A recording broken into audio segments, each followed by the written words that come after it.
Hi, this is Mia. It is early AM. I am surprised that I'm awake right now. Let's see. I'm gonna take some. I'm gonna take some. Oh, just my jewelry clinking. Got a tiger's eye and an onyx. It's starting to come a little loose. And some more onyx and carnelian. Got some earrings, cubic zirconia. I have these diamond dusty earrings right there in my house, not here. So because of COVID, I'm in the bunker. I'm just gonna call it the bunker. Because because of before COVID, I ended up in the bunker, and the bunker. I'm not married, but let's call them my stepchildren. Like, I'm not married, but the children are close here in the house. The children are taking over responsibility for the time being. It was not so because of COVID. I had got stuck. I had got um, retroly taken off of unemployment. I have subsidy that decreased because my income went up with unemployment in the summer or in the spring, and that I had to pay extra money. And now they're retroactively wanting to potentially ask me for all of the $23,000 from the unemployment. I don't have it. This is basically a prepping video. I have children that did not receive a subsidy or the stimulus checks, and it's the hardest age. Young adult college students, full time, work part time, but you can only work so much. And one of my children, like me, or she did more than me, she was working full time and going to school full time to finish high school and doing it online high school, so that it's like you're pretty much cramming. And then when you work jobs like she does and like I did outside of an office building or outside of a university or college, lone person on the totem pole, you get the early mornings, the late nights, the opening, the closing, the holidays, the weekends, and you work the regular week. Or the people with more seniority don't show up at work and you're getting called in during regular times, and you're working your 2 4 a.m. shift, or starts and ends at 3 a.m. shift. Okay, this is a supplement. I don't remember taking it out of the container. It's gonna freak me out.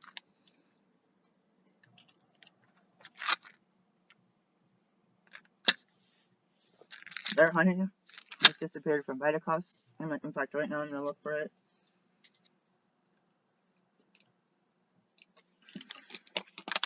So this is the bunker. It's really small. It's bigger than if I lived in an RV.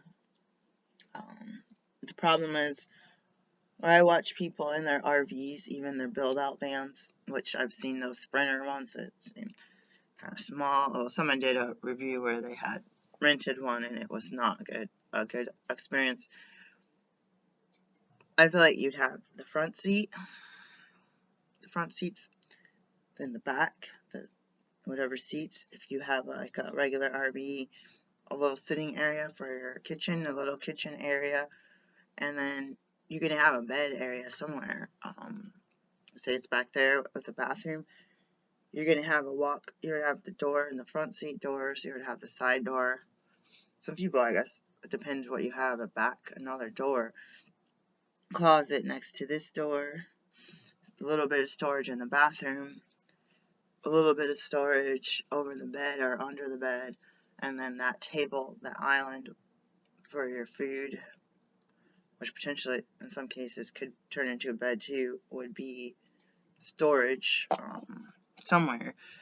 The kitchen area would at least have a couple cabinets and at least a couple drawers, silverware, spices, canned and box foods or non-perishable foods, and a little fridge, and then maybe it's a 2-burner oven, and a little place for your pots and pans. So when you're going down the road, that stuff gets tied down, you know. Oh, and the dishes for like glasses. I'm gonna look at some videos today. The problem with this, it's a garage space and it's not. I was like, wait, I'm trying to estimate how much smaller it is than the actual garage. A 2.5 car garage, you're like, that's a decent size. But for some reason, it doesn't even feel like this is insulated. I realized it's about, on each side is about this much smaller than the actual garage. Imagine now it's only, you can only, like, you've put 2 cars in a 2.5 car garage. Like, a lot of times that part is the walkway that goes into the house. Maybe washer, dryer, utility sink there, but you really have your cars freaking close. You have your close to the edge where the garage door opens, and you have mirror to mirror here, you know. So where you cut off that much, like that's a whole 2 of those on each side is a whole car. It might be like a Miata, like not huge, not like a semi truck. I mean, it's weird. You look at the lines on the highway, and little cars, big trucks, buses. They do have the oversized vehicles like the plows. They come down the street in the same lane, but some of them, we all feel like, I feel like no matter what I drive, I'm taking up the whole lane. You want to stay in your lines, you know. But in some cases, your maximum size, maximum width, or like overweight machinery being delivered are homes. I always like to see the homes, the modular homes. Like, oh, there's my next house. I kind of want a work one. I don't know why I'm interested in the little work trailers, the portable offices, work job site offices and stuff. I don't know why that is. Maybe it's because it's like a house on wheels more than a modular home having to be put back together, or a regular trailer doesn't seem that easy to move. I want to look at the prices of that because I would like to put one on a piece of land. This is a straight up prepping video. This place has been nicknamed the bunker, and I started calling it the box a few minutes ago, but it is the bunker because of a pandemic. We're stuck here, and we don't need to be here and go back to my house. However, we have some part-time employment that hasn't resolved. Some of my jobs that got laid off, but it's not like, oh, I got laid off this one job, let me go back to my house. I had 5 jobs when I got laid off. The 3 jobs. So now I still have 2 jobs. One is self-employment, so I haven't really made any money. So I'm going to look into security cameras and lights.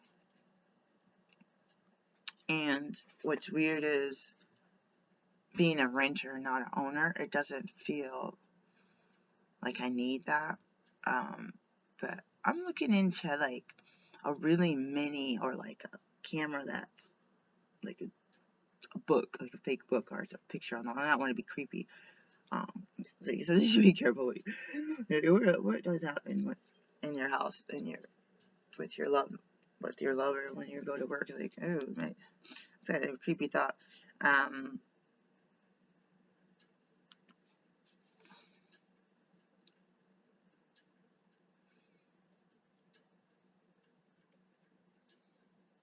Motion sensor. I always was interested. We used to have them, the solar lights from I don't know if it was Dollar Tree or clearance. I think it was Dollar Tree.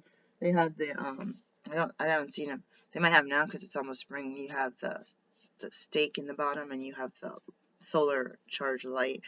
The only problem that happened with I left one in under the kitchen sink. We had like 3, because I have been extremely low income.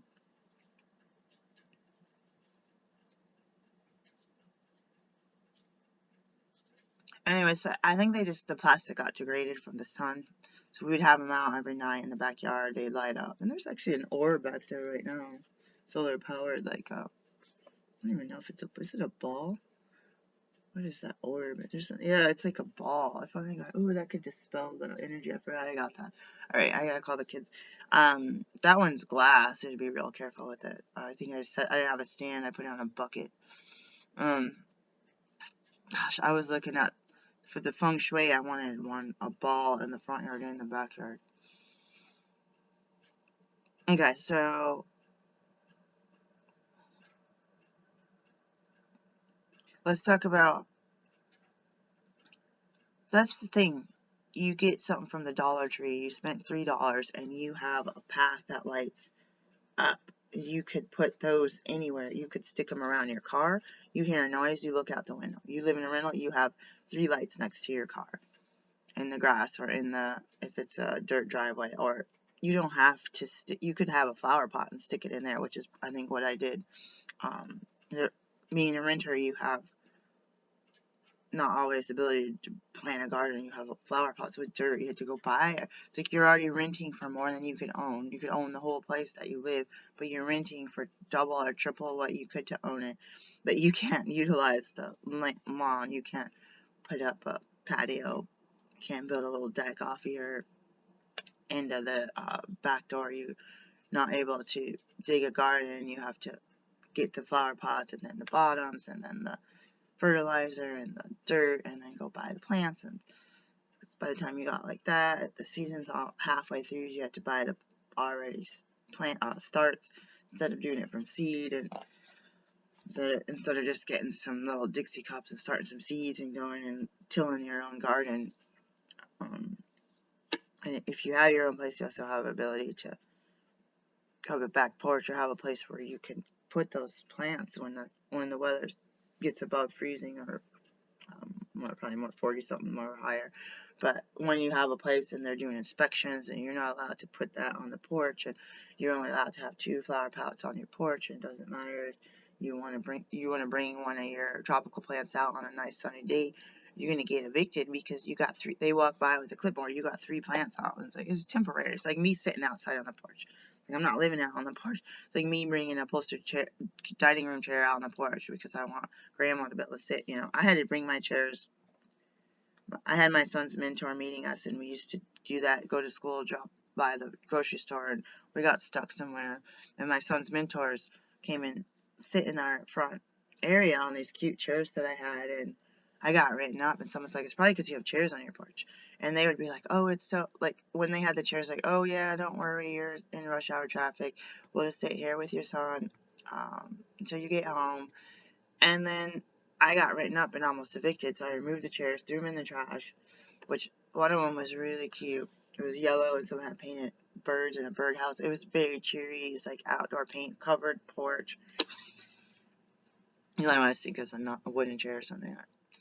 Someone's like, yeah, they didn't tell you why they wanted to evict you. It's like, there's no grass growing. They planted the wrong grass. All it is a big mud puddle full of mosquitoes. You turn the light on in the end of winter, and it just, oh, these mosquitoes, like, you're just like, swarm. Like, don't even open the door. You will have like 20 of them in, like, just crack the door. There's like too many, no predators. Anyways, different story, but someone's like, it's probably the chairs on your porch. So then the mentor's like, oh, we don't like coming home and meeting you anymore. There's nowhere to sit. And they're old. They got like multiple hip and knee replacements. Surgeries, over and over. They have knee replaced 3 times. It's not right that you can't set a chair out there so that grandma or that you or so the kids could sit calm and watch the clouds go by. What the F? You gotta sit on the floor. You sit on the ground where the chiggers and the mites and the ticks and stuff are. People don't clean up after their dog mess on the sidewalk, and you gotta sit down on that. Come on now. Ugh, it makes me mad. I feel like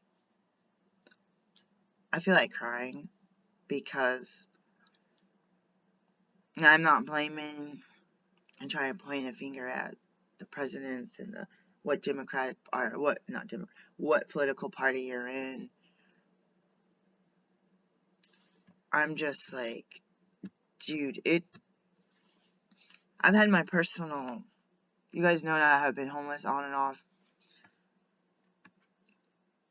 in my 20s. And I have been literally homeless on and off since my 20s. And I have, I keep hearing like noises. I shouldn't be awake. I wanted to go back to sleep. I've been homeless with kids, guys, with children. I have relatives. Ooh, this orange is. I thought it was going bad. I have relatives that have gotten their inheritance from my mom, my grandma, my grandparents. They've gotten inheritance that like for instance, before my grandma died, told me that she that the money that she left was not distributed to us, and my mom also had several bank accounts.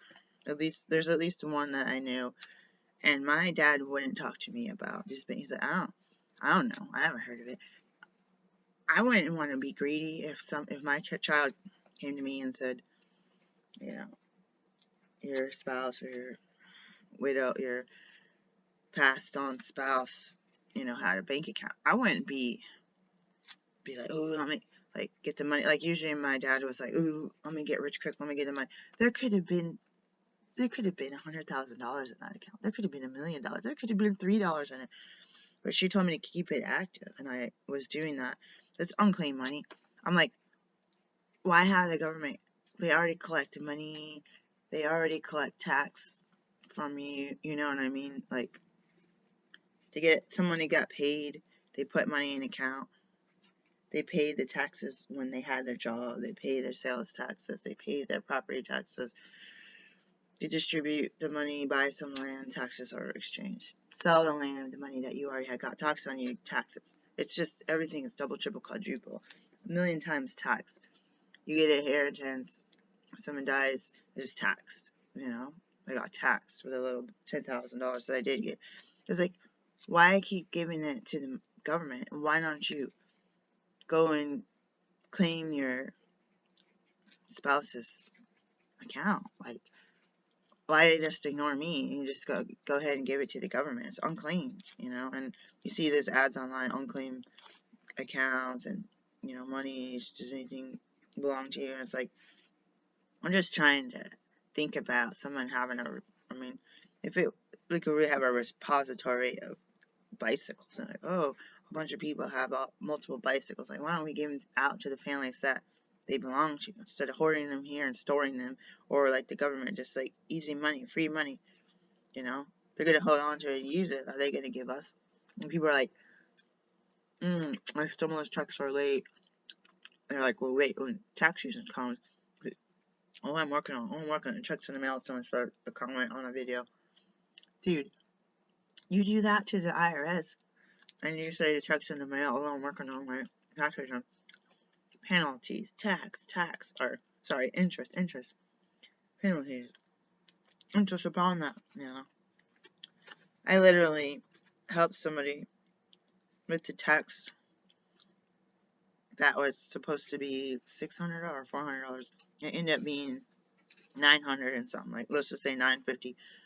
We put the check in the mail, and we called the IRS and we wanted a payment plan, and that we felt that we were overcharged for a certain thing. We wrote the IRS letters connected to some checks to, anyways, couldn't get through over the phone, couldn't get through online, couldn't get into an account. And I suspected my ex-family member had made an account with this person's name, incorrect birthday. So we're locked out on online stuff. So before they sent another bill, it keeps going higher and higher because of the interest. As soon as possible, when the last bill came, we sent that in.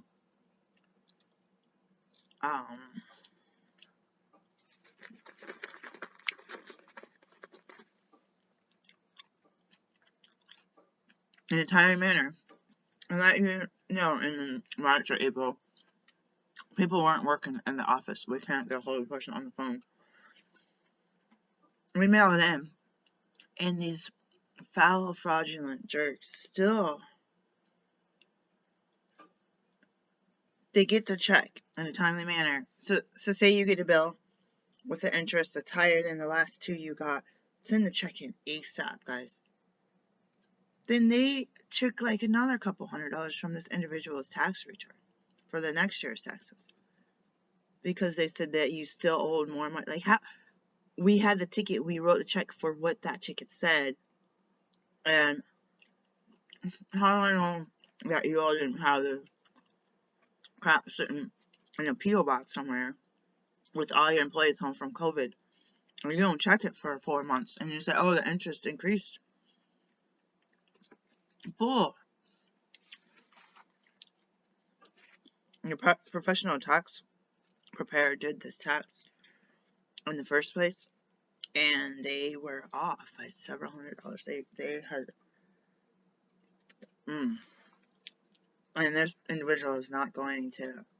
I want to that tax preparer, that professional, that licensed, certified professional, to sit this person down and say how they came up with the wrong number. Like, you paid someone like $200, $300, $400 to do that. I mean, if you did your own taxes and made a mistake, or you did your own tax, you owe more money than you expected, you're almost ready to just pay the IRS the money then to pay the IRS and this person who did it wrong. I think they should get a refund, personally. I wouldn't even want to go back there. Like, I wouldn't even want to be like, oh, give me 2 years free, you know?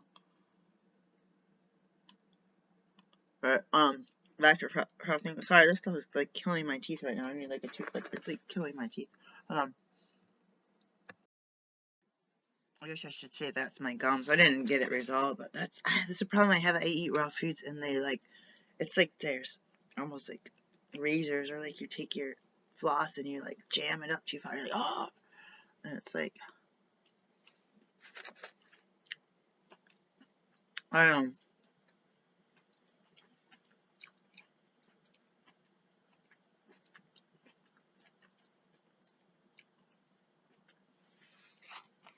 I'm trying to let a thought come to me. So do your security, when people talk about security, I also think weapons and armor, and that talked about dirt. Like, Miracle Girl is like peat moss, but people had like gravel and sand from kids what do you call it, sandboxes. I don't know if Kayla would work. What is that, for instance? If you get stuck in the snow, right? What did I do one year? I don't know what happened to our kitty litter. I must have thrown it out. I wouldn't have thrown that out though. I couldn't find kitty litter. I put fluff from my rodent cage, like the Carefresh. I won't use that brand. I think it killed my guinea pig. They had started a baking soda one. Like, the first time we had the baking soda one, my guinea pig had died. I got sick and died. Like, between that, not giving them the crystal geyser water. Alright, different story. Let's talk about preps. I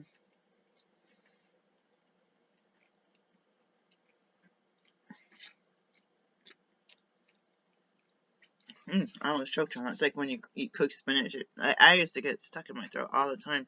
Even when you chew on it, the vein part of it just doesn't break down. At least it didn't break down in my teeth. And you have people have different openings in their esophagus. Okay. Security, I always think of weapons, or not even like weapons, but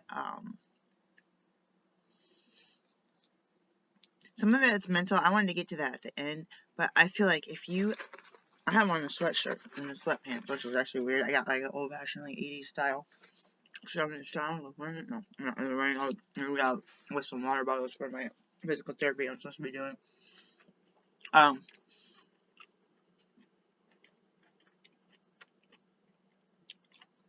But I had to go running, like, just with what I had on. So whatever, necklace, or jewelry, glasses. I don't have any hair ties on in my hair. I don't have shoes on, for that matter. If I had to go, and I've been homeless before, and I had my old Doc Martens and a pair of sandals. I was barefoot a lot of the time, and a lot of that is because those were the shoes I chose to bring. But a lot of it's like, you can't go into restaurants or stores without the shoes, you know. So I kind of want to like stop wearing a headband so that this hair won't be so fragile at the front of my head, so that I can have like, it's like I'm used to pushing it back, so it's all weird. I want to have it like, or I can grow my hair and just part it and tuck it behind my ears. That'll be on my prayer list. Dear God. What knowledge I wanted to say this to end. What knowledge do you have of the plants that are in your area? I saw some comments on a video. Someone was in Ecuador, someone else was in Cambodia, and they're talking about mess, like dog mess on the sidewalks. I see that here. I see that right out here, even in affluent neighborhoods. It doesn't matter whether someone's dog's walking loose or they just, yeah, in some places that's human feces, which I've actually seen at work, in the county job, taking out the trash, and I put on like gloves and all kind of, and I'm like, oh my god, this is gross. Anyways,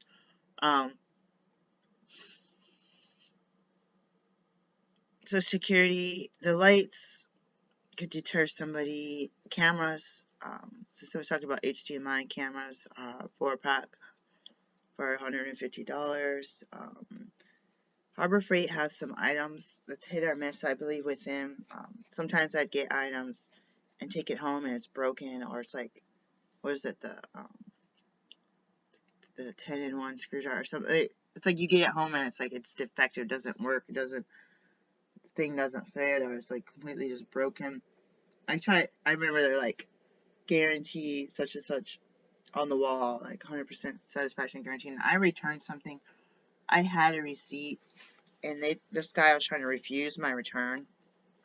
Or I think I wasn't even trying to return. I think I was trying to exchange it. I might have been trying to, but it was broken. I went home. It wasn't like one of those things that like, oh, you sit on it, keeping the package for 3 months, or it's a Christmas present and you go to open it. That's one thing I don't like.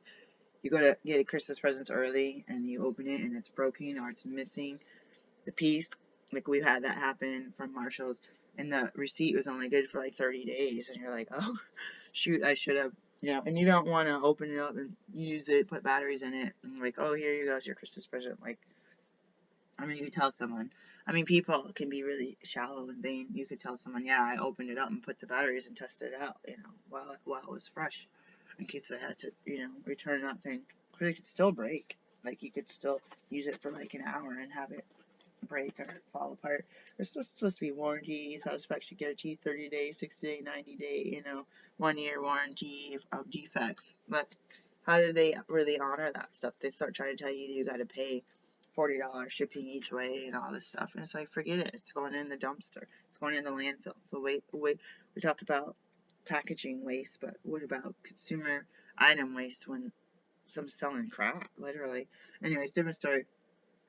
Harbor Freight, be careful, look at the stuff, test it out. I have a battery, a lead acid battery. It doesn't really charge. Every time you charge it, it still has a warning red light. It doesn't charge. I think it has a flashlight, so the flashlight does work. I don't know if it charges, but I don't know if that would jump your car. I read a lot about jump packs when I got a Stanley one, and they do have some suggestions. Sometimes people like charge it once a month. I had like some sticky notes on it where I put last time charged. And people were saying, I don't know if it's a Harbor Freight one, they were able to charge it in the house. I love switch up. And they were telling people to charge it at least once a month to keep it. It's like goes up and down, goes up and down. People are saying once it went too far down, it wouldn't allow any more charge, which I think is silly for a rechargeable battery or lead acid. And these are probably really old. I know they're pretty old. Probably only like within the last 11 years. It's kind of old. And then they have they have lithium, stuff like that now. Then they have, I'm like imagining the energy charge. People said they put it in a 12 volt in their car and charged it. And that put a little bit of nudge more energy than the household outlet, and it did allow a completely dead, like a trash battery, to be charged. I don't know if that's true. We had a nice solar battery, and that was just my boyfriend started camping. He left it at the other house, so we got stuff scattered around the country, and it's ridiculous. Like you could put your if we were to get land, let's say in 2 weeks I paid. Let's say I was lucky, I did all my billing and I got paid, and the stuff they didn't pay because they wanted chart notes or whatever. Let's just say that I got everything that's owed to me, right? And I was able to go spend $6,000, $5,000 on a lot. Would I go put all my stuff on that lot?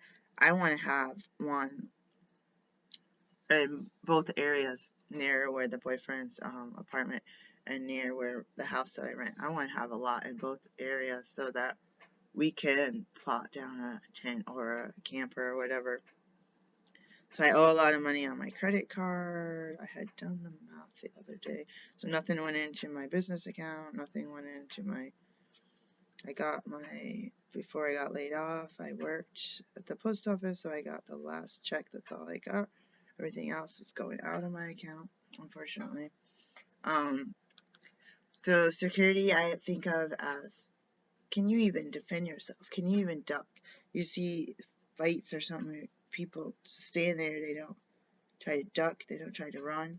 Do you want to go and talk to your doctor for your exercise? Do you want to go? I always get creeped out running at schools, but I miss the schools that you felt like you're allowed to run on their tracks that had the tires, like the rubbery tracks. One time around on your lunch break, or walk it. It's like, I have jobs where you walk at work, you do this, you walk this, you got 13,000 steps on my pedometer. Just stop here, but there was something different about, I was skipping the regular walk. I skipped that for like a week. It was like, I had walked at work for 10 hours straight, and I had a few breaks and a couple bathroom breaks where I squatted and sit on the toilet, and then you're like, I walk like a mile or less, and I'm like, I need a bench to sit down, you know what I mean? It's like, there's something about keeping the pace up, and then dealing with the cold air if you have nasal drip. So I feel like that's a security as far as keeping yourself alive and keeping your prep safe. Water.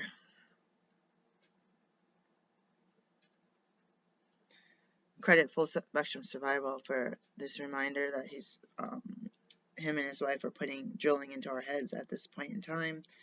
I haven't had the Berkey filter. I heard of that. A lot of preppers would do the Berkey. It's about $200.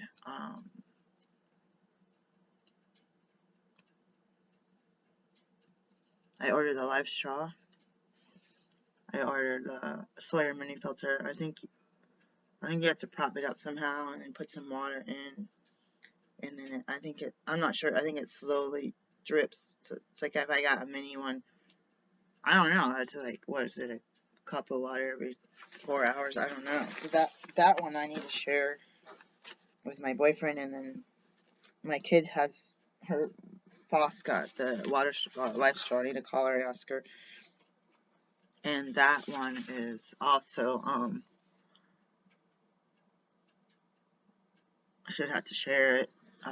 And we don't necessarily want to share, but money's tight, dude. I just looked at how much I owe my credit card, and it's like my income is like $70 a week. I qualify for unemployment in more than one state, and I am not received a penny. It's disheartening. So my anxiety level has gone up.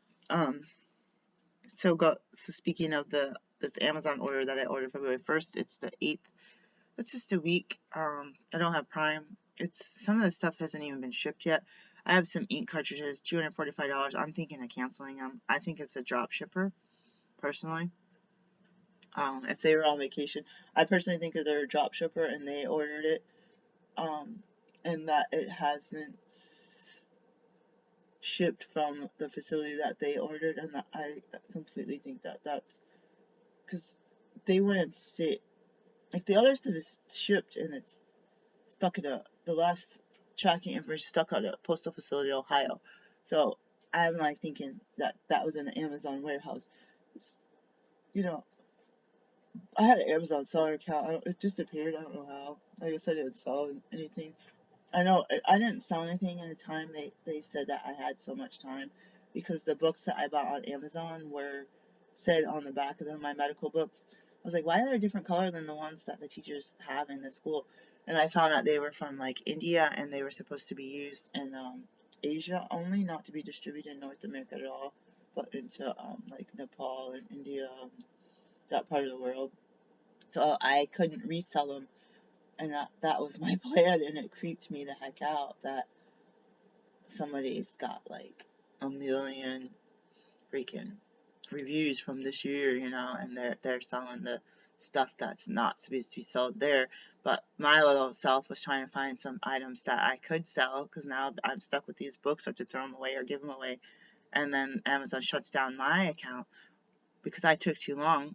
Because I was researching to make sure I didn't get in trouble. Like, why don't you shut down those false accounts? Like, I don't like this automated corporate craziness. If I braided all my hair all at once, it'd be that long. So it'd be like, whoosh, whoosh. Watch. You never see me with who's like take showers and go outside and get sweaty and it all streaks up, or it just streaks back up because it goes back to where everybody else is. I ordered some honey. I ordered some water tablets, the iodide, and I ordered some Lugol's iodine. I don't know why. I was like, I'm always scared of nukes. I remember the first time I need to clean these. It's really dirty. I remember the first time that I had gone into Fred Meyer's health area, or yeah, it is department of the store, and there was the supplements, and there's a radioactive, like a box of supplement, a bottle inside the box, and it had a radiation symbol on it, and I was like, what's this? And they're like, in case of, nuclear contamination in the environment, you take these nuke pills, and I assume what, potassium iodide, probably, I don't know. And I was like, oh my gosh, that's a thing, like, we could get nuked, and that was before the, Fukushima. And Fukushima, like, I should have had those in my medicine kit. When Fukushima happened, it was too,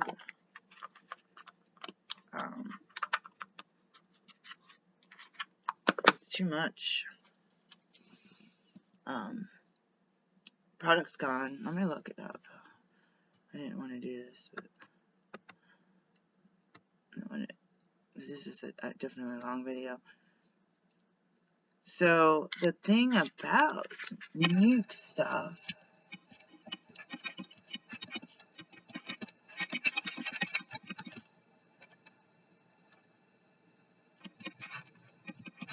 let's see if so Fukushima, so my home that I rent is on the west coast, so there's trash in Fukushima washing up on the Oregon beaches, and there was radiation levels detected in California and Washington. I don't know why they didn't detect it in Oregon, but they did. They were doing a bunch of cleanups. So I typed in iodine. So why were Fukushima given, I don't know why it's written like that, given iodine. I'm going to read this from the BBC.com Europe, world/Europe. This is just when you do a search, so this, if you click on here, it might be hard to find, but I'm going to give credit to the BBC. Someone asked, why were Fukushima given iodine tablets? That's written weird. Iodine tablets help to reduce the damage radiation does to the body after a nuclear accident. People living near the Fukushima nuclear plant were handed the pills after a tsunami caused a radiation leak in 2011. Radioactive iodine gathers in the thyroid gland, and there it releases energy and damages the tissue. And that was written in April 28th, 2016. I'm trying to find out. So what you want to look up is there's iodine and there's cesium. Let me add cesium. I'm trying to find the list of, I just did this like 2 weeks ago. The risk of thyroid cancer. So basically, I don't even pay attention to what I was just saying, but a lot of us, if you eat iodized salt, I don't eat iodized salt. So if your iodine could be missing from your thyroid, think of it as a cupboard, like a kitchen cabinet or pantry. If your pantry is full, it's going to fill up with something else, dust, maybe spiders and spider webs.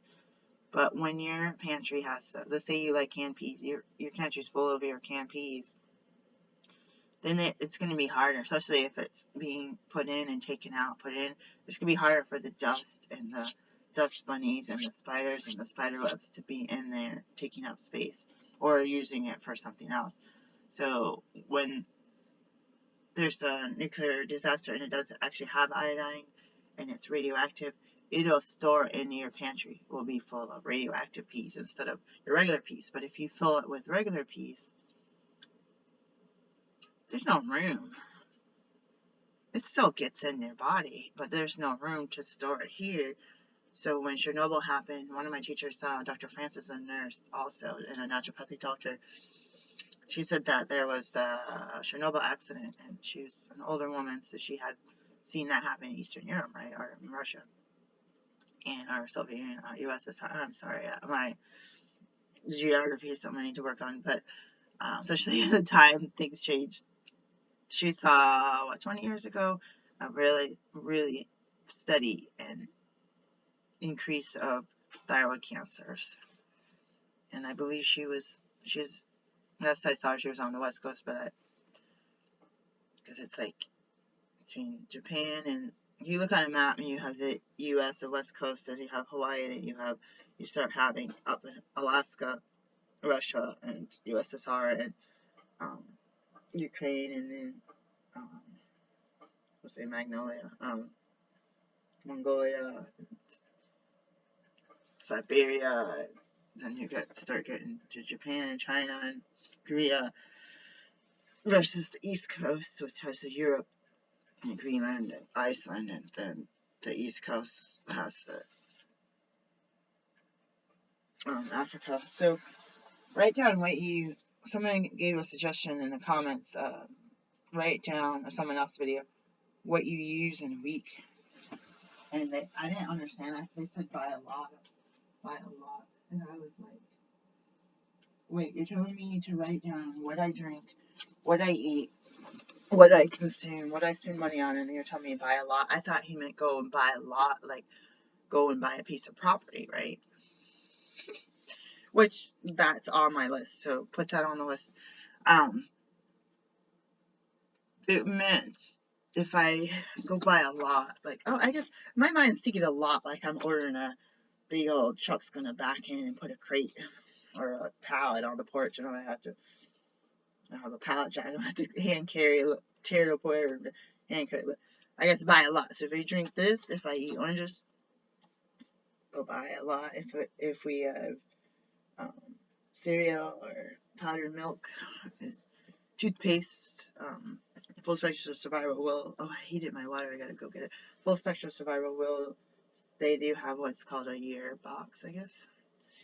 So it's deodorant, toothpaste,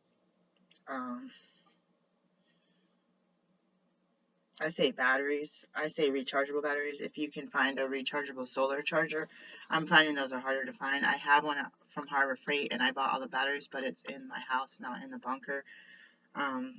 So I actually don't quite remember using those batteries. And keep your rain or shine, electricity on or off, depending on if you have electricity connected to your smoke detectors and your carbon monoxide detectors.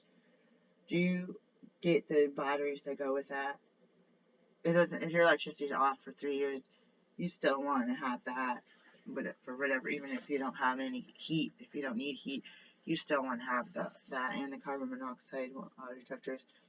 My house that I rent is only compositing right on the highway exit, and there's a highway right under that exit. So the exit is literally in my backyard. There is a little bit of a space. It's not like if I had a bamboo pole, I could hand it to you over the fence, but it's up higher than the house, which is kind of creepy. You're scared like that chain link fence. They need a wall. They need a rail. What do you call it? A guardrail. So if a semi truck were to plow into there, and we all have gas powered, sorry, natural gas water heaters and heaters, man. I mean, they don't have a guardrail. They have this cheap fence. They have this broken up tree. It's creepy. It's creepy. Oh my God, pray. Besides the pollution, so you have the exit up and then down at our level, but you can't see it that well. Maybe from the second floor. They have traffic cameras right outside our house, bedroom windows. The highway is there. That 5 that goes from probably stops at Canada all the way to California. The traffic, the trucks, all that is right outside the window. And then there's another highway, 215, or what is it, 215? And there's another highway, 205. That's like I-5. It comes together and goes apart. So they're right there. We're low-income housing. Kids have asthma. Ambulance used to come all the time. Black and brown people. It sucks. They'd installed the carbon monoxide detectors in the sheds, and then they just said, "Oh, you don't need them." I was like, "We have gas there. Nobody sleeps there, so you don't need it there." Well, if there's going to be carbon monoxide leaking out of that, I want to know before it gets to the house, like before. And it's anyways. And then they try to install the ones that aren't. There's some that supposedly are you can put in the ceiling that are fire and carbon monoxide, but the ones that come alone, if the directions say to put it 4 feet off the floor, they're like, "No, we can't because kids are going to tear it apart." I'm like, really? Like, no. And then they tell people they're tripping when their carbon monoxide detector's going off, when they smell like they smell gas in their house, and people say, "You're crazy," and like, just, what you should do really is call the fire department, which is upsetting. You don't want to take resources away, but at the same time, that's something you sleep, you don't wake up from. Carbon monoxide poisoning. So you have that, have ventilation, those Mr. Heater. I heard one of Pepper's during storm power outage used some Mr. Heaters, and it did feel lightheaded and dizzy. It's like, yeah, because you're burning propane inside of a closed area, which supposedly you're supposed to be able to do, but you see people in the news where they have those in their tents and they die. And a lot of tents have the air up here. And now, the same reason why you should follow the directions. Maybe that it doesn't matter. It's all the stuff that I'm talking about. I'm talking about 10-year-old technology, stuff that's not from 2021 or 2020. The carbon monoxide will sink down low, so you're sleeping on a sleeping bag. There's a cloud of it down there. You're dead. And so, like, maybe if you had a fan that circulated air, open up the curtains, it would blow. But yeah, you could still be having that tent open. You say, "Oh, don't worry, it's ventilated." There's a rain fly over, there's the mesh, but it sinks down, and it takes the space of oxygen inside of your blood and gets stuck. I don't even know what the treatment is. So just like the peas in the cupboard, like your thyroid with the iodine, it's going to hold the space. So now there's no room for the oxygen and you just perish. And it's sad. A lot of the people, especially on the road side, because there's another part of the street, right across the street is another row of houses, and it kind of goes in a little circle. Everyone's carbon monoxide, they're like, "Oh, they're all faulty." What I was thinking, if you leave your windows open, or you go outside, especially in the morning, and maybe trucks were parked over there, it smells like you got a truck and a couple cars in your kitchen. The exhaust is so thick. So your nighttime, there's not as many cars going by. But yeah, if you leave like the downstairs windows open, it's weird. I don't even think my kids on my side of there wasn't. Anyway, it's a different story. But if you leave the kitchen window open, the whole downstairs will fill up with car exhaust from living next to the freeway and the highway exits, because the exit also has a stoplight at it. So you have people idling there, motorcycles, trucks, everything, diesel, non-diesel. So what I think, I said, don't ever leave that open, because I used to like leave it open and sometimes come downstairs at 6, wake up and watch TV, watch like preachers talk, and I'd be like sleeping on the futon, but you're like, I can't breathe. So don't do that again. You like fresh air, that's not fresh air you're letting in. So then you deal with trying to get rid of volatile organic compounds from the carpet and from the formaldehyde and the, like, this is like real wood, but in the fake wood, it's not good. So then you got to choose the lesser of evils. So then end up getting the air filters. But who doesn't want to have the window open and hear the birds chirping as the sun starts creeping up and the morning mist dissipates? Like, that's a kind of either fresh or stinky smell depending on what toxins are around. So you want to have those detectors. You don't want to use those heaters.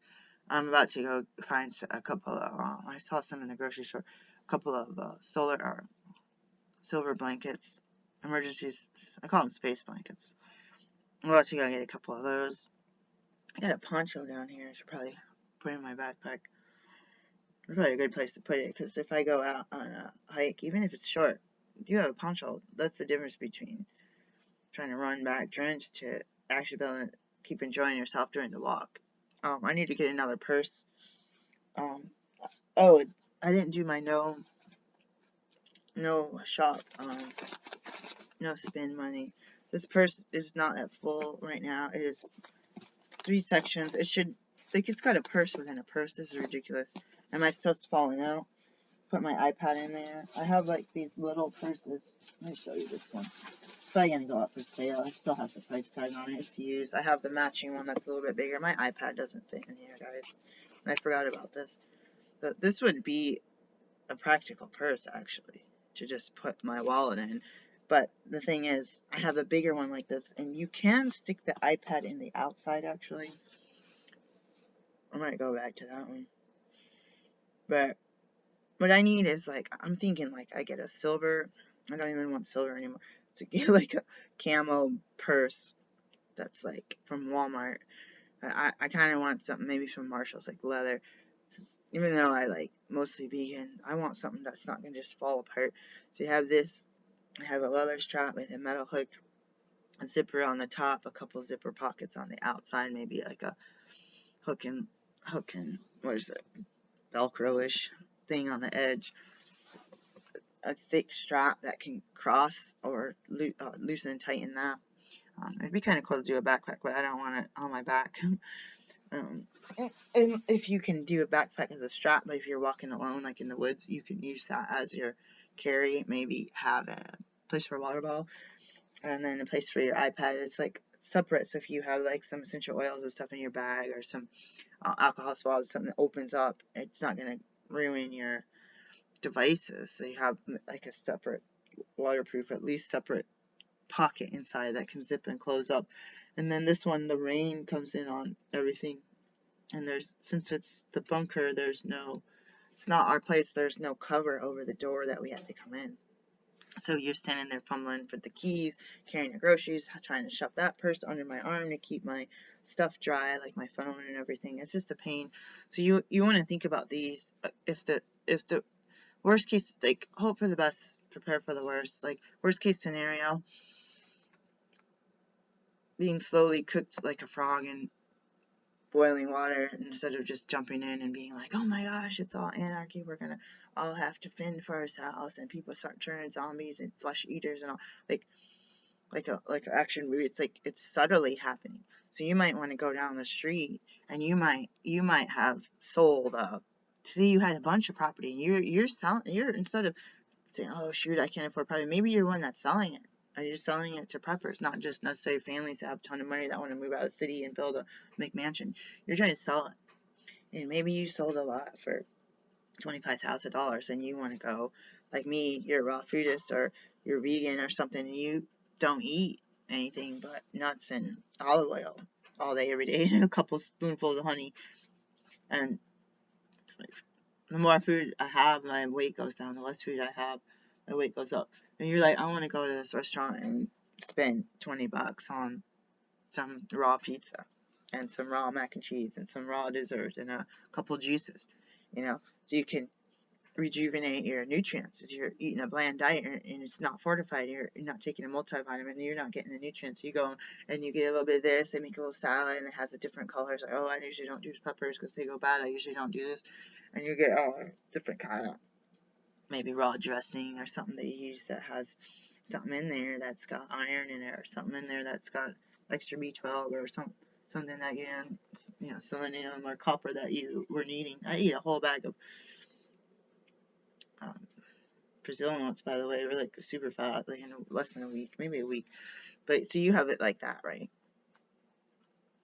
And to treat yourself so that you can rejuvenate, take time to eat something and relax, so you can get stuff done on your computer, organize something, and you rejuvenate, and you see some of your food stores. You might go like to a health food store on the way home. Like, oh shoot, you're spending money. It's not like you're just like, oh, I just found something, I'm gonna spend up all my money and waste it purposely. It's like, no, you spend $100 on some groceries, some spring water, and some toilet paper and female products, and then a little bit of takeout. So you come home, rejuvenate, kick your feet back. You're not making a lot of dishes. You're not having to chop up a bunch of vegetables for like a day. The day like you treat yourself. Normal people treat themselves often. Like you see the Chick-fil-A or the McDonald's is full all day every day.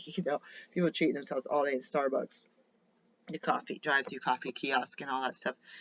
So it's like, I feel guilty even talking about it because it's hard. You did the work, you got paid. Oh, you spent some of the money, but it's like one of those things that I think it helps rejuvenate and try to reset your health, especially if it's something super healthy. It's like resets you when you had to risk COVID and all this stuff. And people not wearing the mask or wearing the mask, or maybe they wear their mask if they. I've seen someone at the food pantry take his mask off and take like a handkerchief out and like wipe his nose, put it back and put his mask back on, and he touched the food that went in my car. I didn't even tell my boyfriend, and I had to bring that home, and you saw me rub my eye. That's all it takes, and you're sick. And it doesn't, pre-COVID, you don't see classrooms full of kids coughing, sneezing, green snot, babies in the daycare, pink eye going around, people getting pinworms and stuff. If somebody touched their perianal, and then somehow something got in your mouth, and now you started, people get that through their whole family. You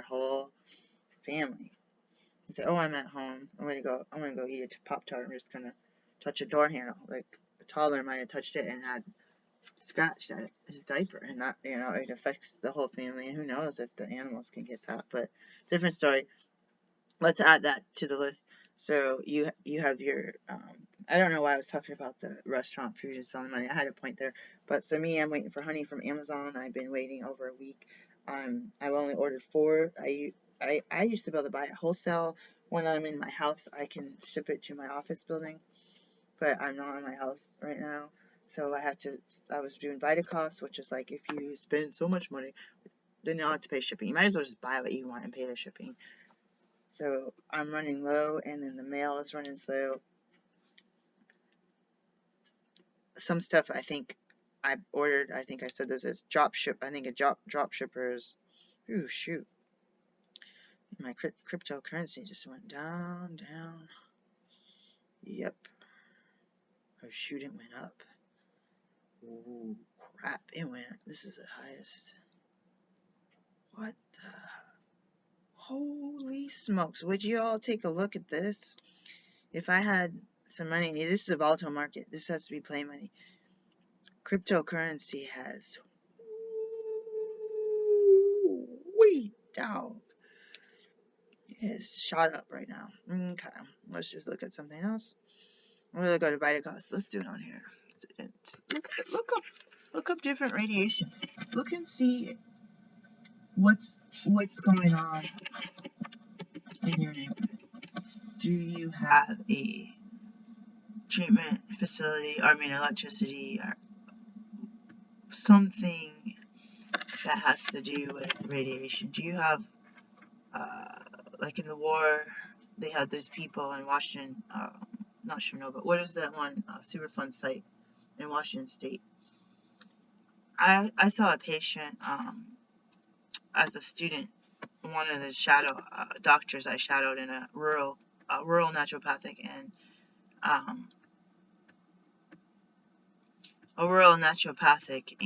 what's the word I'm looking for? You know, I'm gonna call these people. There's this YS. I was ordering it wholesale and I was selling it and giving it to my patients.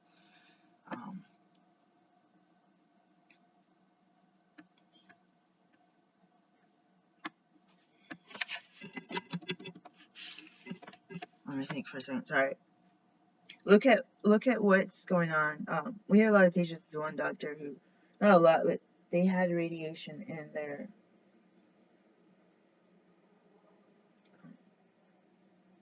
blood tests and had these really expansive blood tests that tell you a lot about your body. And how many of us have had, I haven't even had a lead test. How many of us have had a test that tell us if we have lead, and how, even checking our B12, even checking our iron, like, as a naturopath, it's like I'm trained that you're supposed to do this at regular intervals. And if there's a certain problem, you do it. If there's a treatment that you're working on or diagnosis, then you do certain tests. It's like I go to regular healthcare facilities and they don't even order a yearly lab or a complete metabolic screen, which would include a fasting or non-fasting. I prefer still fasting cholesterol check, lipid panel, glucose, fasting glucose. Why? Even UA to see if you have any. There's stuff. There's a bunch of symptoms where it's in 10 years trying to figure out. You could do a simple UA and see like cast in a microscope. Even as a naturopath, we train to look at that for that stuff. And you see bacteria, yeast. You could see that stuff on. We weren't allowed to write it in the chart as a definitive, like, oh, we saw yeast on a wet swab, vaginal swab in office. So we had to go on presentation. It's weird. It's like we trained for this for two years in the classroom. When I say train, I keep saying 2 years in the classroom, plus the time you spent in lab, plus this is my 7th year as a physician, plus the stuff I've seen during midwifery training, which was extra 2 years of college, plus the stuff that I've done in my own clinic. But it's like weird as I can have a microscope and have the slides and prepare, and we had to dye the slides. I worked in a lab. We had to do the blood panel with the blue dye and all that stuff, and it's just like I went to the bath. I had done a bunch of blood, and that was one of my hardest things, was to make the slides manually. And I had done them, and you dye them, and then you have to dry them. Like you have to dye it and set it, like so you have your blood sample dropped on a slide. So you literally write the patient's name and you save it, so that if the doctor calls, like, oh, we need to have you look at that again, or they maybe not paid for that test, like we need to add that on, where it's like you do a manual count of the blood cells. And this other employee, I went to the bathroom towards closing time, she cleaned all my slides and threw them in the trash. And I had spent all day trying to keep the best ones, and I worked there, they were the real slides that were going to go there for the patient. And I was like, those are actually, like, you could not, the sharps, you could have waited 3 minutes for me to come out of the bathroom to say, what were you doing with the slides? That place was, let's put this on the thing, guys. I keep saying that I'm failing at self-employment. A lot of the naturopaths were going into other professions in the health field so that we could be recognized with those letters and have some autonomy. Certain states or unlicensed states. If I became a medical assistant, I'd be better off. But it's like, I feel like the time and the research and the money and the studying and keep preparing for tests and going to do clinic, I feel like I should convert all that time and energy, even the idea of thinking about it, into my own business. Like, give myself the money, not the colleges. Give myself not another licensing board, another test that's going to cost thousands of dollars, So, I don't know why.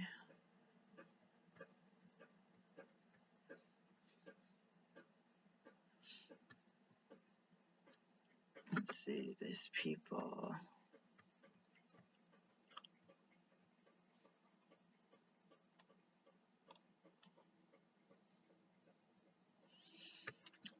This website is pretty simple. I don't know. I have an account. I'm gonna call this place and I'm just gonna. I'm thinking of just mailing it to my office and then having it mailed here. They won't send it to a residential, which is unfortunate because even when I live 5 miles from the office or like 4 miles from the office, my house is like 4. It still takes like 20 minutes. I'm like, actually, it's probably just because it's in the city and there's a lot of traffic. It's like 15-20 minutes to drive there and back just to get the package. But they won't let you send it to your residential, even if you have your residential also listed as your shipping address for your business. A lot of people work out of their homes, or you said even doctors and midwives, like home birth midwives, could work out of their own home, but you can't get supplements or medicine or gauze or gloves or syringes or sharps containers. Like, no, we need to send it to a office building, and you're just like, this is a long video. So security, I'm going to look into the lights and the cameras. I'm thinking of just getting them while we can. I ordered this honey that I really wanted. I do see that there's 2 brand new open ones. I thought that there was only 1 left. We found 3 in this thing. I haven't looked at my stash or my stores. The 30-day challenge is supposed to be don't shop for 30 days and see how much stuff that you can, like, see how creative you could be with your food.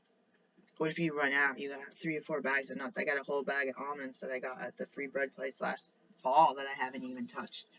I mean, there could be bugs in it. They could be rancid. I mean, that's probably number 1 thing. I'm just eating the almonds out of the container with a bunch of salt. But if I have to sit there and crush it, open it up, and check and make sure that they're healthy, like, that takes more energy, which is good when things are abundant, because then you can not get obese eating raw food diet. But it also is like, it's like, it could be fresher, like, as far as not fresher, but there's spray stuff on shelves of nuts, but, and you don't think that it's processed or that there's additives or that they sprayed it with something to keep it fresh and that they don't disclose on the container, irradiate it, and different, who knows, like, people, this raw food group of people are like, well, cashews are cooked and this is this and this is this and they don't sprout, blah, blah, blah, blah, blah. It's like, until all of us go to the freaking garden and just say, I grew this. The mosquito truck came by here and sprayed my garden. I had no clue that that was going to happen. Yeah, the mosquitoes were killing me. I was going outside complaining, water the garden, hurry up, I'm running in the house because the mosquitoes got me 7 times, through my leggings or whatever. It's like, you go out there, but you wear your boots and you wear jeans next time. Duct tape your pant legs shut. And think about that, stuff like that. So I could go on and on for hours. You have a garden. Do you have that mosquito problem? Because that's going to potentially prevent you from saying, I don't feel like going to water today. It's going to be 100 degrees today and tomorrow. I don't feel like, oh, shoot, then I went out of town for work for a day, got back in the middle of the night, fell asleep, and then your garden is dead, or your tomatoes are dead, or even the herbs. Or you're just like, do you have something natural that keeps the mosquitoes off? Sun, bugs, you can, being clean for certain things, like washing up your hands, like even microbes, wearing a hat. If you ran out of sunscreen, can that be in your 1 year box? Can you put on sunscreen? Maybe you don't have it. Do you have zinc oxide? Do you have it? You could use it for, you can get diaper rash cream with zinc oxide. And I tried that with my kids. Go to the health food store. It's cheaper than buying zinc oxide, other stuff. And if they are made out of herbs and essential oils and the filler carrier fluid or whatever, cream, sometimes they're almost identical, but it's 2 different containers. One is like $15 and one is like $3, I went to Walgreens last year. I could have got buy one, get one half off. And I didn't do it because I got a couple of types of, 1 or 2 types of, like 1 type of bug spray, or 2 types of bug spray and 1 type of spray-on sunscreen. I only have one bottle of it. We had a whole drawer of it from leftover from one of my events, and I let my daughter give it all away. And then we had a big thing of sunscreen. Then my son needed sunscreen so he could go out and play. And it was like $20 for one little container. And so think about stuff like that. What is their dollar worth after COVID? How much money do you have? What if you did have to bug out and you had to walk to a friend's house and you don't have a car? Or what if there is martial law and you have to go through the woods, or follow a creek or canoe to your friend's house or your relative's house, or to a cache you have hidden behind an abandoned barn that you hope is still there, that you hope that you might not want to do a cache and right next to an abandoned barn. You might want to do it in some dark, creepy blackberry bush. Because what if the stuff hits the fan and people occupy that abandoned barn?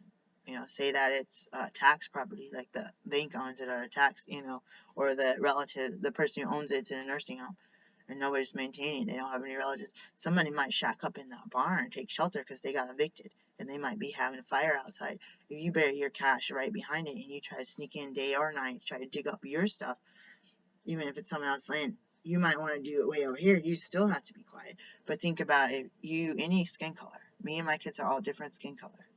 And I have the redhead gene, so we're getting sunburn. We need it. But you can have a hat. You can have a cover. I call preppers are calling it tactical scarves.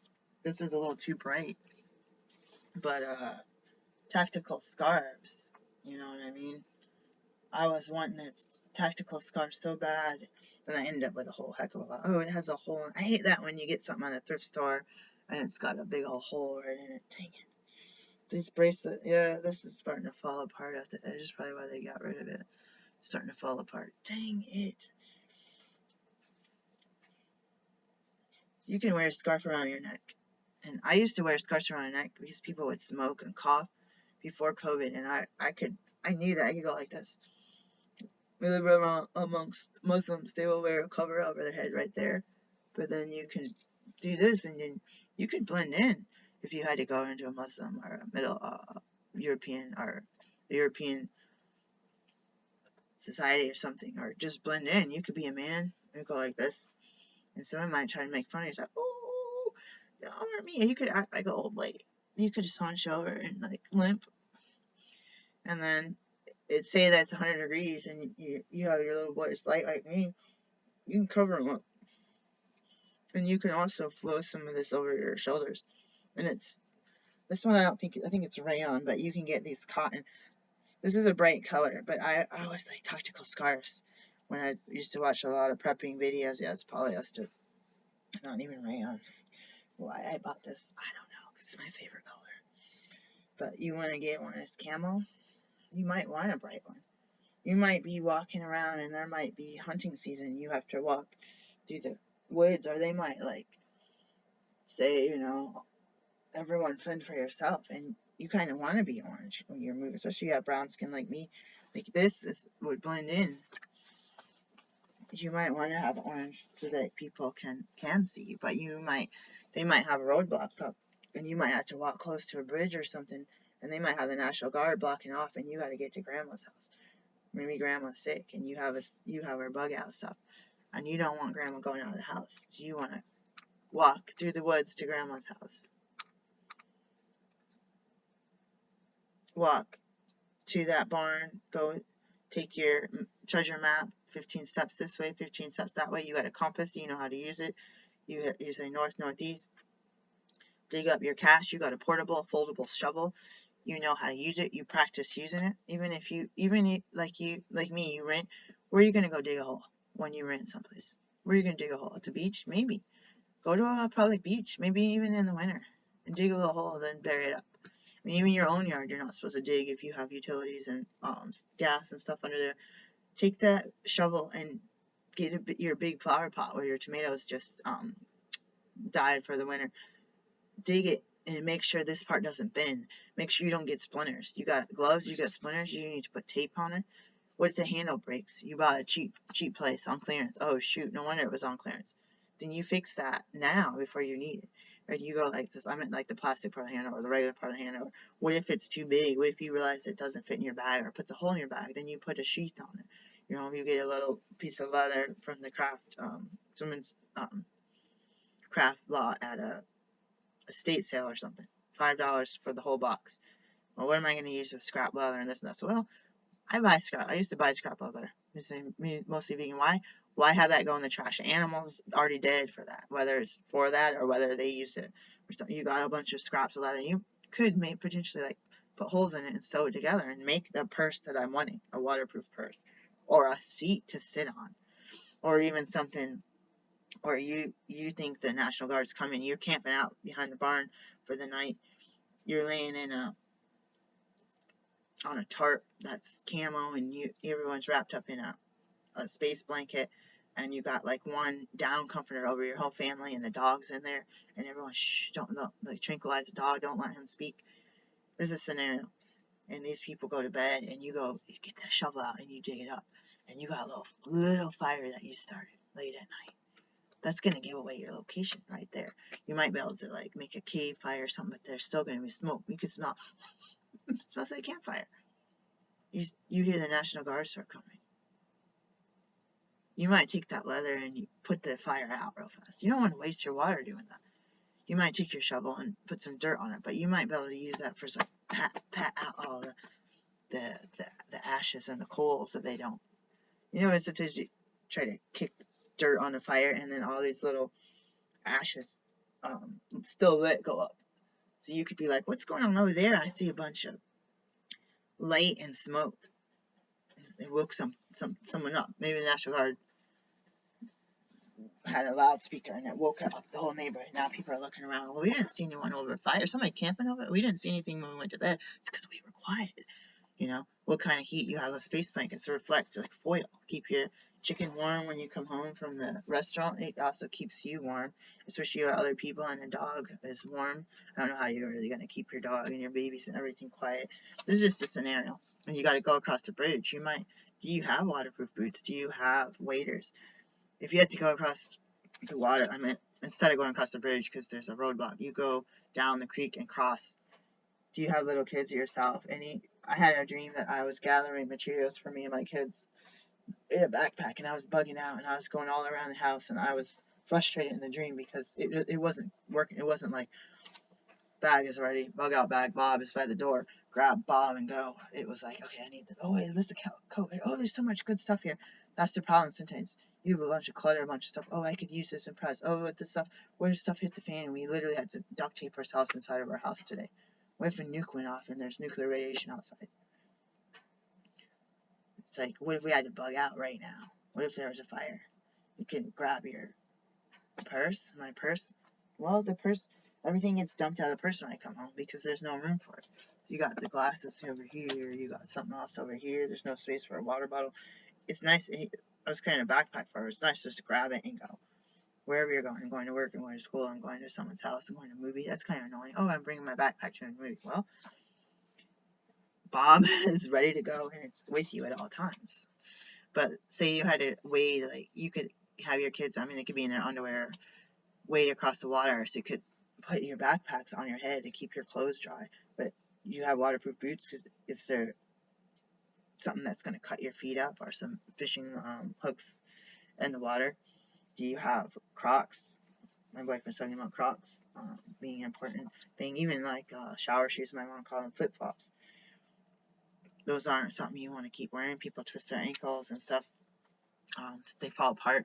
But if you had to cross the water, take off your clothes, keep those dry by putting them over your head, and then go back over. But if you had a lot of space, you have waders. Like you use like little waders are really tall boots if the stuff's not that deep. Because you have rubber boots and the water's above your knee, it's gonna go in.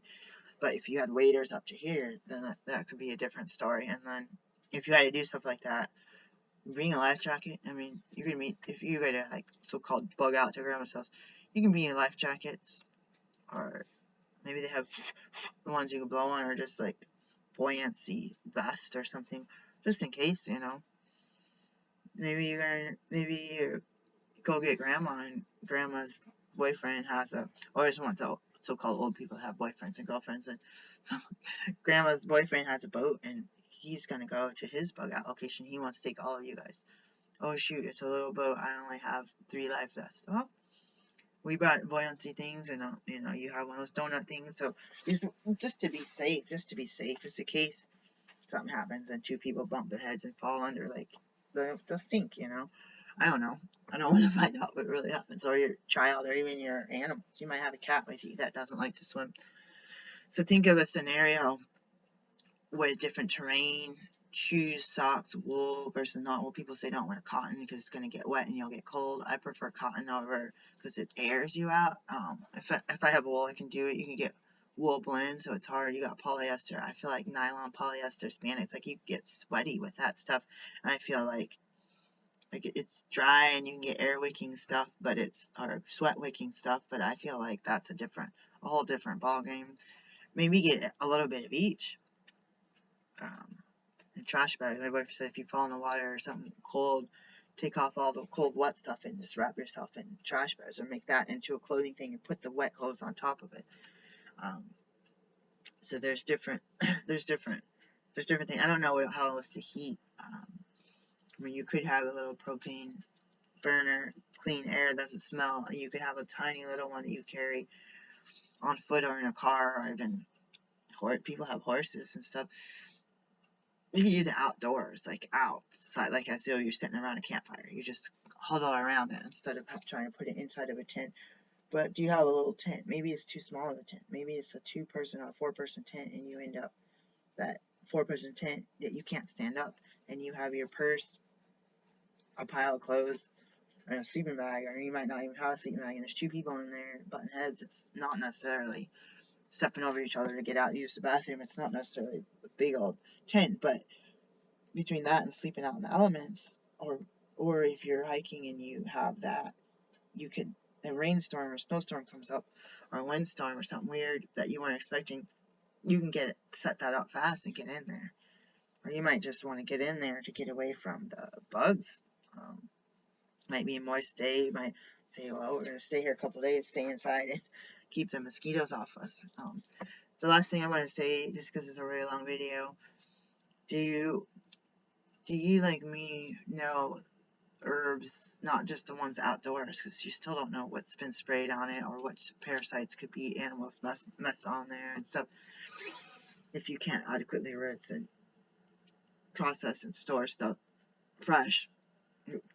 Get a little handbook, make one. I thought about this. You can get on Wikipedia, they have the comments.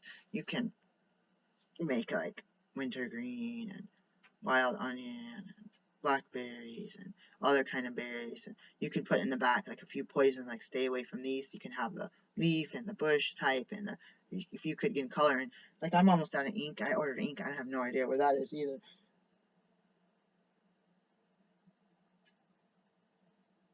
You could print it out today. So, oh no, I'm getting ink later. You could print it out today and be like, make a little book that you just staple together, and you might want to laminate it. You might want to put it in clear sheets, or you can make it into a small poster and tape it, like, or you have a little book, because if it gets wet and it's inkshot or whatever, it's ruined. You could put everything in details, like you could use this for if someone gets a cup. You can use plantain for that. You might make a tiny poster and put the picture in there, and then just take clear tape and go over it and shove that in your bug out bag. And take it on your little hikes to practice carrying that amount of paper in your backpack, or you take little hikes for recreation and go look for those plants. Because a 2-dimensional picture someone took of a plant in one state might have a different shape or different thickness and ruddiness in another state or another terrain. So do you know herbs? Chamomile, simple things, lemon balm, and which is called Melissa's antimicrobial, and mints and different things can be used for digestion, and rosemary and thyme and stuff for your mind. So that's what I started with, but I wanted to end with keeping your mind straight. What if you have to go with what you have on your back? What if you have too many preps in your home or in your bug out location? You have to bug out on foot, or you have to take what you can in your car. You don't want everything in the car because someone might steal the car, someone might break in your car while you're at the post office. They might break your window in 5 minutes. You're not even in line at the post office. You're just checking your P.O. box, and someone just stole a toolbox, or someone just stole your bug out bag with your solar charger in the back, with all your cords for every device. With the solar, it would keep the devices running, even if it's just a little radio, which I don't have right now. I'm gonna go start my water and finish the laundry. I have an appointment in about 40 minutes. I'm supposed to be jumping in the shower, but that might not happen. Do you have little dishes? Do you have a little mess kit that's all purpose? My daughter got me this really thin metal little kit. You could use it as a cup. You could use it for water tablets. I think, was it 24 hours until the water's done? You could get the mess kit with, we had the cup that pops up. It might not work that well. You don't want to waste your water and have the cup collapse, but you could put little amounts of water in one of those. It's like a collapsible cup you get at I used to see them at tourist traps, dinosaur gardens or something, like where you have seeing the whole thing. Oh, that's cool. And it's like, and you have a little spoon set or a spork set, or have some kind of knife and stuff. Not just your pocket knife. Try to have a different knife in case you have to fillet fish or skin animal if you catch it. Have some paracord. Have some ointments. Have some over-the-counter medicine. I am a licensed doctor. I can buy like antibiotics and stuff, but I am a small person, depending, like I said, about the residential address versus the business address versus, am I at the bunker in my house? Am I at my clinic? Am I working at Pizza Hut and my clinic is nobody's there to take a package? Will they even leave it? Will they leave it and somebody followed the FedEx guy and steals my, like, I could order $3,000 worth of meds in a stuff hits the fan scenario? I am a licensed doctor. If I come across a disaster happened in the midst, people have their mini disasters in the midst of a global disaster, a universal disaster. Is there a auto accident? Did someone's dog go and bite a whole bunch of kids? As a licensed doctor, I can have them agree to be my patient, and I can administer medicine. I have a suitcase full of medicines. I can have IVs. I can have saline and fluid, and I can help my community just like I'm supposed to be helping them now. But I'm being blocked. It's like, oh, I have this account, and like I try to open an account with this place that bought a smaller company for medical supplies. The two places I've been buying from, they haven't sold me anything since. I've made an order 3 times with one company. I have called their customer service. I have sent the email. I have filled out the paperwork. I have made orders and paid with a credit card, and it is not traceable. It disappeared. I can't order scalpels, sutures, lidocaine, antibiotics, all that kind of stuff. So as a doctor who has a license and a DEA number, this is for my own clinic. I'm not even able to get my patients their meds, the ones, whatever the state says I can get. I'm not even able to have on hand the stuff for minor surgery. If someone comes in at the urgent need, or I already have an appointment and then they have a laceration, I go, can you fix this? Like, yeah, well, you can't fix it. I'm going to urgent care. Well, you didn't have the supplies, so you just lost your career. You just lost your income for the day. You know what I mean? And it's not all about money. It's about convenience, and it's about skill, and it's about individual treatment. So these medical supply companies are blocking me. And some of them, it's like when you sign up for, anyone and their brother could sign up. It's like, don't you guys, like, you used to ask for my DEA, and like you changed companies. Like, you're not even, it's like, oh, we'll take your word for it. You used to ask for a copy of my license. Like, oh yeah, well, it's like, what happened here? So I'm trying to order stuff off Amazon. With the price jacked up, people are drop shipping stuff. The mail is slow. Like, I'm not even able to. It's, oh, we're not going to send it to residential. Well, I do house calls, so I need it sent here. Send it to my P.O. box. Nope.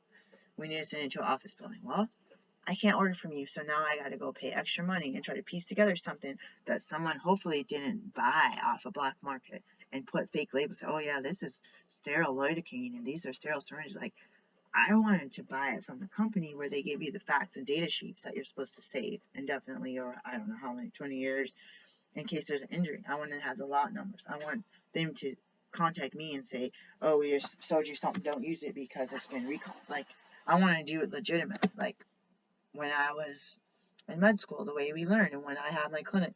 But it is true, if you were, people, one of my doctors, several of my doctors and practitioners have a room or like built onto their property a whole clinic where they have receptionists, where they have vendors coming and going, where they have patients all day and night, and it's like in their house where they have several treatment rooms. And would you say, oh, this is not a business location? We're not going to send the medical supply. Well, I would have spent, $300 a month for your company, and you're getting stuff from dentists and big hospitals where you're getting $3,000 a day worth of gloves coming out of your. So why would you care about the little person? But what sucks is the safety of the patients and the fact that you want to get something that is being used a lot. So if you get it, it's like, oh, expiration date in 2 days, great. I just spent $300 on that. No returns. Oh, it's a medical device. You can't. So you buy it on Amazon. You don't know the expiration date. You could already be passed. And you get back on Amazon, and then that seller is gone. And it's like some stuff they do say that you need a license, like acupuncture, stuff like that. But that's the trouble I'm having now. That's the trouble I've been having before COVID. Oh, well, we're not trying to set up a lot of accounts because a lot of people are ordering too much PPE. It's like, well, I bought some of my PPE at the freaking Lowe's. So a doctor is going to a grocery store to Target to buy, 3 pairs of freaking gloves for $20 or, 10 masks for $10. Like, I've already ordered from you guys before. You guys used to send this stuff to my house. I've got everything from my house because I have my office downtown. And my kids were at homeschool. Like, oh, I see an email, my package got delivered. I'm working somewhere else, or I'm at a birth. Go out on the porch and get it, or answer the door and get it instead of having it unopened. It's like you want me to have a clinic with a receptionist, this. Well, maybe one day I do, but until I can get myself with the supplies and the means to do adequate treatment care, I can do everything else that doesn't have to do with minor surgery and administering meds in office or doing IV. But it's like when you do stuff that starts bringing in, like you have a niche, you start bringing in more people regularly and specialize in something like that, then you start being able to pay for a bigger facility and hire workers and have residents work under you. So I can have residents, I can have medical assistants. Heck, I can have a clinic where I have a dentist coming in working in my office. But I need the money to have the office and to put in the sinks and get the sterilizing equipment and all that stuff. Peace, guys. Keep your mind. Claude Von Stroke, electronic music DJ, one of his songs says, "Keep it together, baby." So keep it together, baby. The 12 steps talk about sanity and restore power grid myself, restore us to sanity. I always say I never had any sanity. I grew up in a toxic house, so I never had any sanity, unfortunately. But I'm going to start taking suggestions to say, restore me to sanity. There had been time, maybe the minute that I was conceived, that I was sane. The split second, the things got more toxic. But keep it together, baby, means you have it together. I say that to myself a lot. You have it together, just hold it together. And I'm sharing this as a prepping video. I went all over the place. I want to do a scripted one. Heat packs, female products, condoms, tampons. You might not use tampons. I don't like tampons. I got a whole drawer of tampons now. Some are from the food pantry, but some are the organic cotton ones without the applicator. So no trash, nothing. You would have to have old rags. You don't want to use toilet paper an emergency to wrap all that stuff. If you don't want to flush it, or you don't want a septic tank, or you don't want to attract animals, you're gonna have to figure out how to dispose of any of the female products. People use the Diva cup. How much water do you have? I never used that. People have them leaking all over the place. Are you out in the office place? You don't want my clothes, khaki pants all dirty. So paper towels, toilet paper, some disposable stuff, tissues. People say, oh, that's not earth friendly. This and this and this. Well, you might not. You might need paper plates and cups and spoons and forks. You might need it just because you're doing a bunch of job interviews and you need to eat. You need to eat fast food on a paper plate and put it somewhere. Or you have inspections. You need to be prepping for a job interview, doing your hair, ironing your clothes, polishing your shoes. So there's different little mini tragedies we have every day, and there's many achievements that we could strive to do and the best of the best is going to be the winner in that achievement.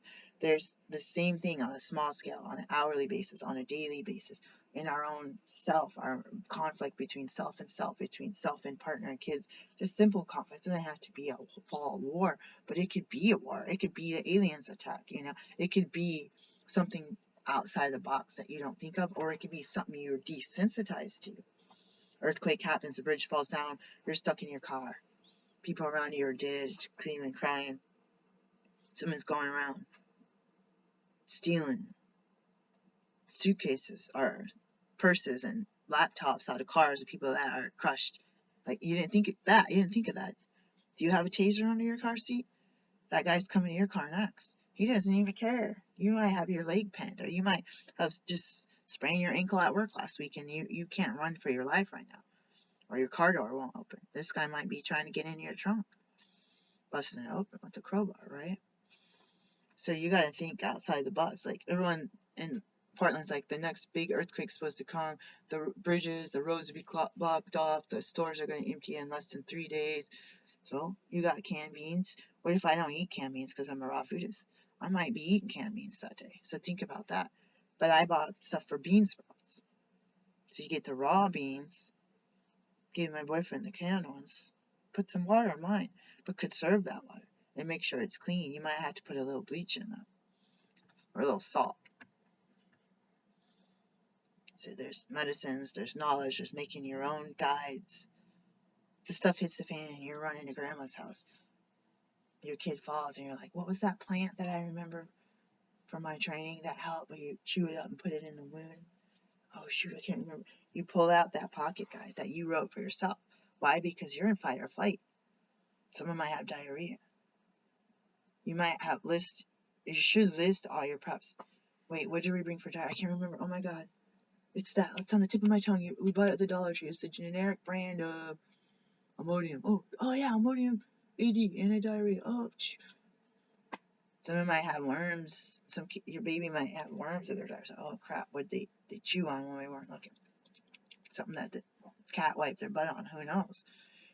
Do you have any dewormer stuff for animals? People use fish antibiotics. It'd be a shame if, as a doctor, I'm about to buy fish antibiotics. It's a shame as a doctor that I can't even purchase stuff for my own clinic. I have everything in OSHA, everything locked up, had the calendar, like write down what's in there, when it disappears, the lot numbers, what's expiration dates. Have my data sheets on file, like doing everything I'm supposed to be doing, like a professional, on a smaller scale. So it's like that in the world, the millionaires, billionaires, people with gold and silver, this. People hundreds of thousands, $1 million are a lower tier than the multi-billionaires. So it's like, you're the little people. Well, we're taking care of our big corporate accounts. We're taking care of our wealthy. Well, we're taking care of our gated communities. We're going to put gravel and pave the roads and clean up trash in the wealthy, so-called non-brown and black communities. I drive through a black community. It looked like Iraq, like in a war zone the other day. And that's a whole nother story. And think about that too. The first will be last, the last will be first. You might see it get out and say, this is what black people did. It's trash all over the freeway. When I got closer to a suburb, a white suburb, there's not less trash. Well, maybe it's because they bring the community service. Someone's throwing the trash out. Maybe it's because the community service is coming in and they're saying, well, let's do this nicer neighborhood. If we have time, we'll go down there. They never have time to go down there, a road crew. But you might have to hide in that ghetto. That might be the best place to go. You might have to hide, in the south near the trailers. And you might have to go out of your comfort zone. Or even if like me living in slums in the U.S., that might be my comfort zone. But there's dangers. And there's dangers. People jogging down the street, getting shot. Black people in a so-called nice neighborhood. That's not nice when someone's calling the cops and you say, because you're looking at our construction. Everyone looks at construction. I look at construction and say, how they built that? Oh, that's cool. Oh, standing there. I want to buy this new house. You're standing out there. Let me use this as my water break or change my music. You're not robbing him. You're not stealing tools. It's the street. You're in the street. It's a public sidewalk. So you have to think about that in your mind. Are you going to be white and go to a black neighborhood? You could be black and go to a white neighborhood. Are you going to be a mixed couple like me and my partner and end up in either of those? You just stick together. People don't double take me as much. They double take me because I dress funny, my hair's funny. They didn't double take my boyfriend. Besides him, what's he doing here? Oh, he's with her. What's wrong? What's wrong with her? They must be inspectors. They probably think that I was the health department coming in there the other day, and then me going in like eyeshadow with a doctor that looked white. He was South American. He was American, but South American descent. Every time we huddled up, the team, the birth team, when the shift changed, he had these blonde white lady supervisors, and they'd look at me like, and he'd be like he'd do a nod like it's okay, she's with me. But there's like white people and student shadowing and this and that, and instead the students at MD school going and the patients, hi, I'm like trying to be like I'm not the student here. You're supposed to be doing rounds. Like, you need to be like talking to the patient and be like, oh, hello, I'm Dr. Such or I'm a student here, blah, blah, blah, blah. Like, you need to kind of do something. You need to start checking vitals and making sure they're not in distress. Like, everyone's got to start somewhere, but I was just like, I felt like it's tiny person because I'm a black naturopath, or whether I was a student or already a physician. So people will stereotype and judge you. Say, oh, that's an old white man. It's real clean cut. Oh, he must be a Christian. Oh, he's probably right. I mean, you could say be judged as a Republican driver. Oh, he drives a big old truck. Well, maybe that's his wife's truck because she owns a sailboat and she's on a sailing team, and you just had to borrow your wife's truck, and you're gonna look like, oh shoot, in the black neighborhood they might think that you're the KKK, and you might just, for all you know, his wife is black. For all you know, his kids all married different, like Asian American, Latinx, Black, Middle Eastern, Muslim. Your kids might have married, Jewish people. This. So you got to think about your social. People get mad and say, "Oh, you tell your kids that they're black. You tell them that they're African American." Yeah, I tell them because when they go into a place that looks like the KKK headquarters is there, then they know, unfortunately, to keep their hands on the steering wheel, to look straight ahead. When you're in the grocery store, don't try to like hide stuff on your arm while you fumble with your phone, which I do sometimes, because it doesn't look like you're trying to hide it in your coat. When you're driving on the road, don't get startled and like speed up and get on someone's bumper if you're out in the hillbilly land, because they might think you're trying to start a fight with them. You just startled because you saw a spider. You be careful, because now they're getting a road rage and get you off the road and potentially start shooting on you or shooting out your tire. Stuff happens. I've lived out in the sticks, guys. So city or rural, urban, trailer park, like the fancy 55 plus ones, or retirees are on vacation in Florida, all those places, you're a stranger in a strange land. Even in your own land, people are getting suspicious. People are on edge. I think people are enjoying themselves. Watch a Super Bowl, drink, go buy some clothes, this and this and this and this. Go buy a bunch of chicken wings after the Super Bowl, go back to work, get a paycheck. But people are on edge, and I think a lot of us don't realize that we're on edge, so we have to be careful. Bye, guys.